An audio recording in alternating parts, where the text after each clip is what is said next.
One of the most amazing things about the Line 6 Helix is just how extensive it is in its ability to allow us to route certain elements of our preset in many ways that would not be easily possible on a normal pedal board. One often overlooked feature is that of the split block. Now, I'm going to demonstrate this today utilizing delay and reverb, but this is also something that you could use to get creative with. Here I have a very simple preset based off of some basic settings on the US Princess amp through its natural pairing of the 110 US Princess cab at these different settings. I have a very big transistor tape delay here. I'll just turn the reverb off for a second. It sounds like this. Now I wanted to make that very overt sounding so that it will demonstrate what I'm going to show today. Now I also have a very big lush reverb sound using the dynamic hall.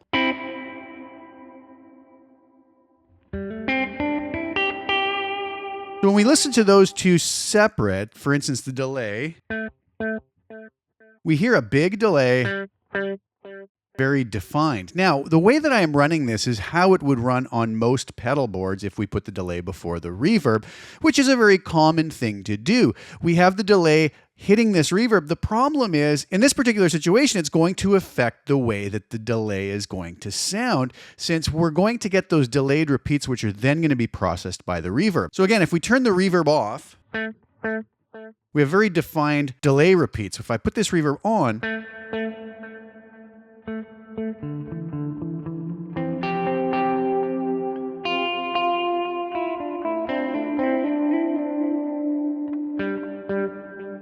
you'll hear that every one of those repeats gets drowned in this reverb. Now that may be exactly what you want, and there's nothing wrong with this sound.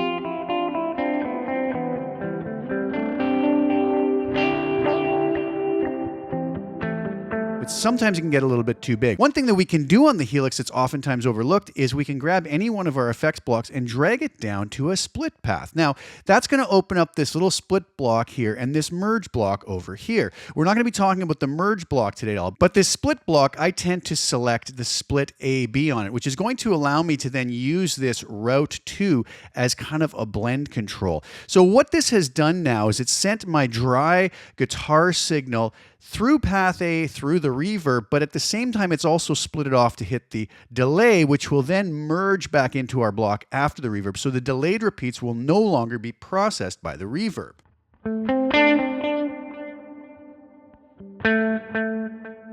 And now it gives the impression that those delay repeats are a little more separated and don't get washed out by the reverb.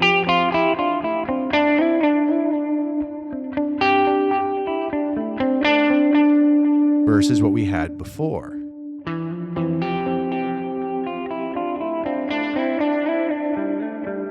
Where the delayed repeats kind of get lost in the reverb.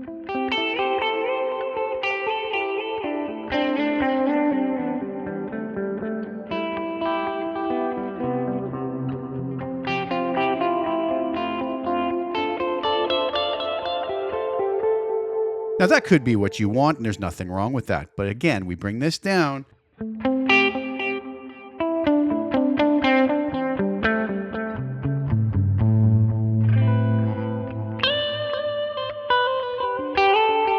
that may allow us to make our delay a little less apparent and still have some nice separation. Again, at these settings, up here, these things could tend to get lost a little bit. By pulling it down onto the split block.